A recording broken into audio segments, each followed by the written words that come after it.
Greetings. Our readings for today are Genesis chapters 27 and 29. We read that Isaac intends to give his blessing to Esau.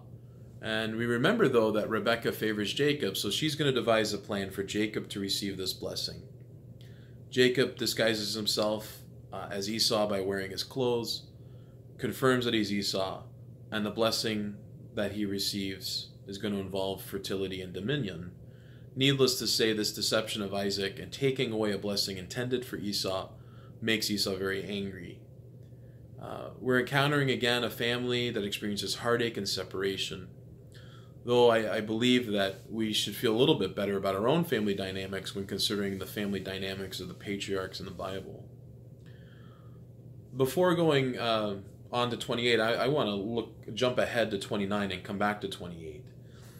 Remember how Isaac and Rebekah were paired. It was due to the fact that Rebekah waters the camels of Abraham's servant. Here, Jacob sees Rachel, removes a stone from a well, and waters the flock of sheep. Wells seem to be a place to meet potential spouses, serving kind of a biblical dating site. We learn that Jacob is clearly in love with Rachel. So he agrees to serve Rachel's father Laban for 7 years so that he can marry her. Those 7 years seem to fly by. But Laban tricks Jacob and gives him his daughter Leah. Maybe serving as poetic justice as we read this, because didn't Jacob do something similar to his blind father? Though Jacob, not being blind, looks a little foolish in all this. However, Laban does allow him to marry Rachel, but he must work another 7 years. Chapter 29 ends with the birth and naming of Jacob's children. What we see in this dynamic is that people are doing their best to be in control, but God is still at work despite their best efforts. Jacob finds himself in love with one woman but married to two. And Leah is an unfortunate pawn in all this. She's kind of pulled into it. But God's not going to allow her to be marginalized. God allows Leah to have children.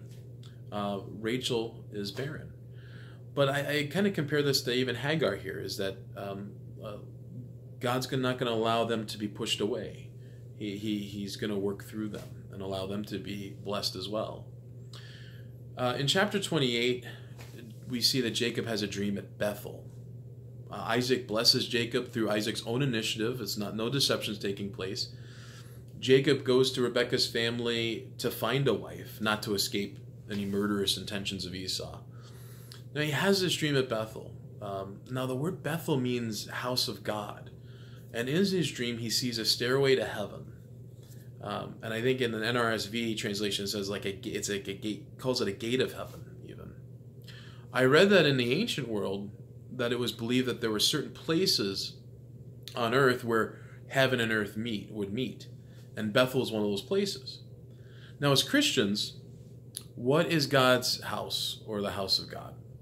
I think we would say the church. What is the church? For Lutheran Christians, the church is wherever the saints gather around word and sacrament, where the gospel is proclaimed and the sacraments are properly administered, and the saints are gathered around that. That's the church. So whenever and wherever the church gathers around word and sacrament, there's the church. So it is in that space that we encounter the presence of God in a privileged way around word and sacrament. So whenever we worship, it kind of becomes like Bethel, right? It's a house of God. We worship with the saints. It becomes the house of God. It becomes a place where heaven and earth meet. Those are some of my thoughts for today. Take care and God bless.